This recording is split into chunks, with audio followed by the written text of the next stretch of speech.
So if you read Mark's letters without regard to anything that's written in any of the Gospels or Acts, and just read his letters, the first thing you'll notice is this guy doesn't know a Jesus character.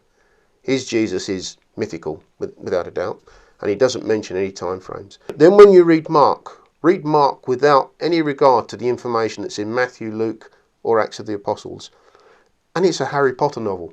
The guy never says he's writing a biography. And what you reads exactly like a story. And it's full of things that a biographer could never possibly know. They took Jesus into the temple compound, and then the soldiers started to question him, stripe him, beat him up, insult him. The narrative is going on. Yeah. But everybody that would know anything about that narrative has gone. Because as soon as they arrested him, all the apostles fled.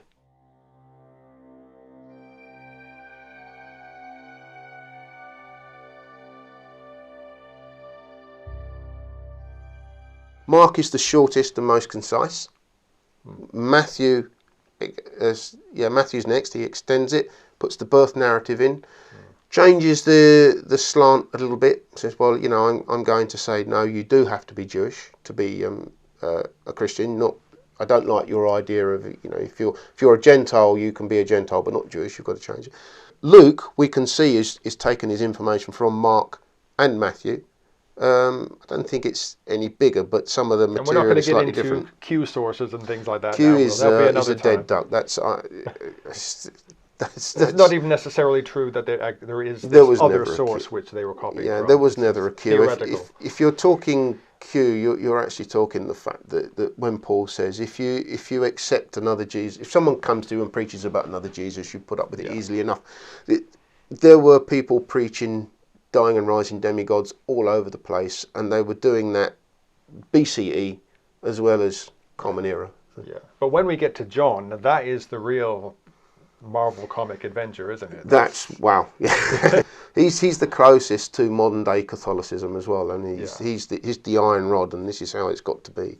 Very anti-Semitic. And all the elaborations, you wonder why these weren't mentioned in the other, if they're so important and so astounding and proof of the reality of this God. Why didn't every single gospel have these amazing events? I would encourage people to go out and read this information for themselves. The problem we've had in the 19th and 20th century, and now the early parts of the 21st century, is people accept what they're being told in school, what they're being told in church, by people who are in a position where it is important to them that people accept what they're being told, and that's the consensus. This character did exist, Paul did preach in 50, and we should just accept that and carry on, and not upset the status quo.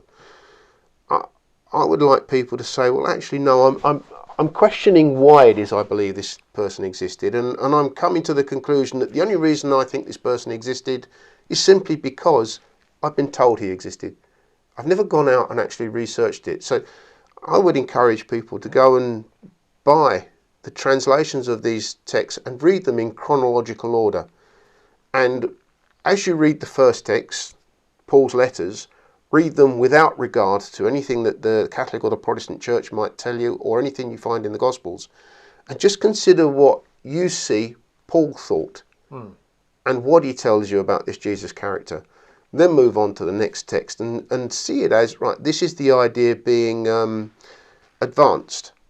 And also realise that there was a major event between that, which is the destruction of the temple.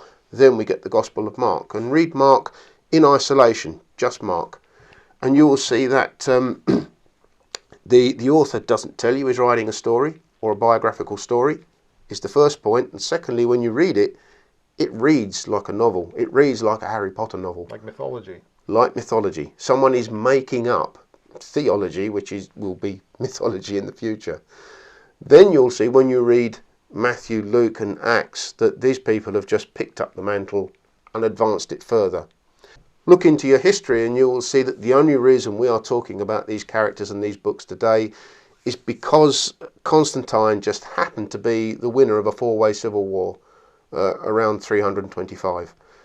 If Constantine hadn't won that four-way civil war, it would have been Maximinus Dio, Maxentius or Licinius that won that war. We would be sitting here today talking about whether Mithra actually existed as a real person or not. Because the Catholic Church from 325 onwards, after Constantine won and he decided on one unifying religion, and he happened to pick this particular one, they've controlled the narrative from then through to the 1600s. And brutally, they've destroyed everything they didn't want future generations to read. They've preserved everything they did, which is why we've got the letters of Paul, not the letters of Jim, Bob, George. Yes. We've only got the letters of Paul. They weren't the only letters. And we've only got these four Gospels. They've rejected many other Gospels. The Gnostic Gospels we've since found, they were rejected because they give alternative Jesus stories and they were to be silenced. We're just lucky we managed to find some. And hopefully, who knows, we'll find some more in the future that will finally put the nail in the coffin, as it were. Yes.